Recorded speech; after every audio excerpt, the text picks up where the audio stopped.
The story of writing, astronomy, and law. The story of civilization itself begins in one place. Not Egypt, not Greece, not Rome, but Mesopotamia. Mesopotamia is an exceedingly fertile plain situated between the Tigris and the Euphrates rivers. For 5 millennia, this small strip of land situated in what is today Iraq, Kuwait, and Syria fostered innovations that would change the world forever. Inhabited for nearly 12,000 years, Mesopotamia's stable climate, rich soil, and steady supply of fresh water made it ideal for agriculture to develop and thrive. About 6,000 years ago, seemingly overnight, some of these agricultural settlements blossomed into some of the world's first cities. In the period between 4000 and 3100 BC, Mesopotamia was dotted with a constellation of competing city-states. At one point, they were unified under the Akkadian Empire and then broke apart, forming the empires of Assyria and Babylon. Despite near constant warfare, innovation and development thrived in ancient Mesopotamia.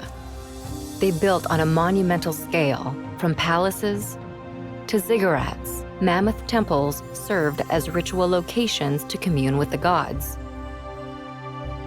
They also developed advanced mathematics, including a base 60 system that created a 60-second minute, a 60-minute hour, and a 360-degree circular angle.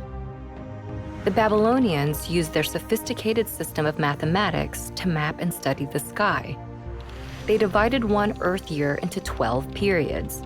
Each was named after the most prominent constellations in the heavens, a tradition later adopted by the Greeks to create the zodiac.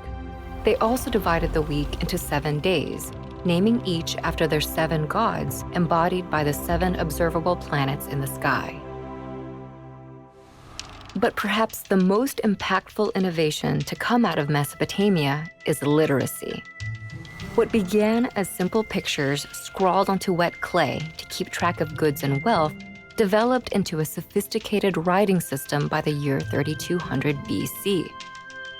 This writing system would come to be called cuneiform in modern times and proved so flexible that, over the span of 3,000 years, it would be adapted for over a dozen different major languages and countless uses, including recording the law of the Babylonian king Hammurabi, which formed the basis of a standardized justice system. But Mesopotamia's success became its undoing. Babylon, in particular, proved too rich a state to resist outside envy. In 539 BC, the Persian king Cyrus conquered Babylon and sealed his control over the entirety of Mesopotamia. For centuries, this area became a territory of foreign empires. Eventually, Mesopotamia would fade, like its kings, into the mist of history, and its cities would sink beneath the sands of Iraq. But its ideas would prevail in literacy, law, math, astronomy, and the gift of civilization itself.